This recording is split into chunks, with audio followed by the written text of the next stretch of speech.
Hello. Thought I'd do a little series about flying type or performance pigeons, I guess. And the way I thought I'd start is give a basic philosophy on how I am going to train my birds, hopefully over the next 5 or 10 years, and people will be able to see if they like what I've accomplished, and maybe it'll help somebody else get a good start. And any pigeons, my advice would be to try and find someone that has pigeons that you're interested in and go watch them fly, especially performance type.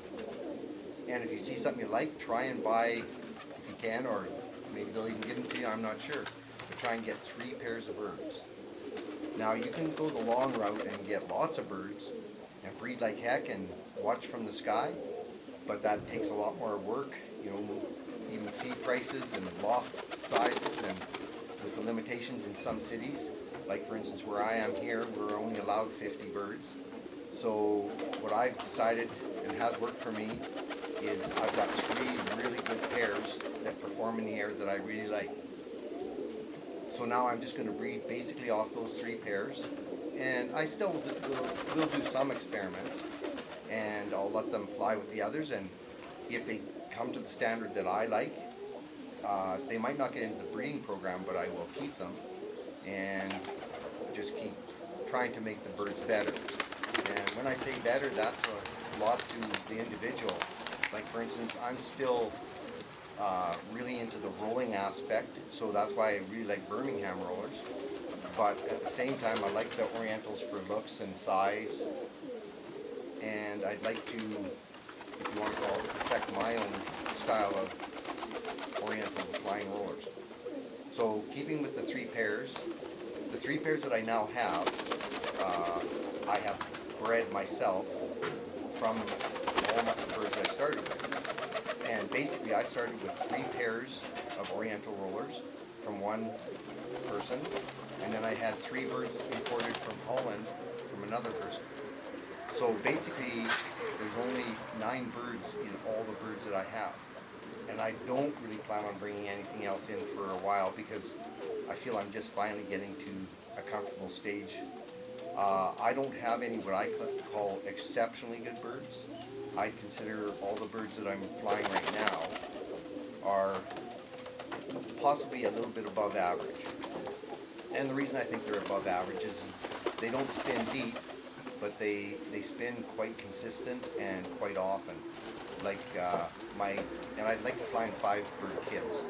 So most of them are like cock bird kits, and I'm going away from flying females, and maybe it's just because I'm lazy, but I'm tired of picking up eggs, and they seem to always want to just get back to the loft to sit on eggs or have eggs. So I'm going to really concentrate on cock birds, and I'm only going to keep possibly the 3 hens that I breed off of, and maybe 5 or 6 backup hens just in case. So every year, every season, I'm going to only keep the best cock birds and maybe 1 exceptional hen.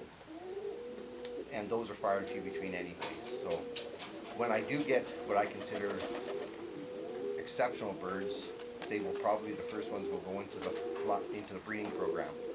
And for me, the ones that I'm looking for is I like them to roll 30, maybe up to 50 feet. 30 is definitely adequate, and I don't mind if they do some rolling and then some dropping, as long as they really perform. I like to consider them more of a clown in the sky than like Birmingham's. It seems like everybody wants them to have 20 birds that all do exactly the same thing. For me, I like the individuality of the Oriental roller. I love some of the colors they come in too. And again, I don't base my performance birds on color. If they got nice color, that's great, but if they don't, that's okay too.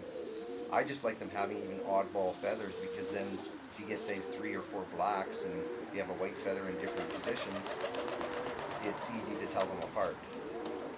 So that's the basics of what I'm going to do, is stick with 3 main breeding pairs and only put anything that isn't from the sky that really performs better than what I've already seen. And in all the years that I've been keeping pigeons, whether it's Birmingham rollers or Oriental rollers, I found that those really exceptional birds are really, really rare. Uh, I hope I get a few more in my lifetime. And again, it's just about trying to get what you want out of the birds.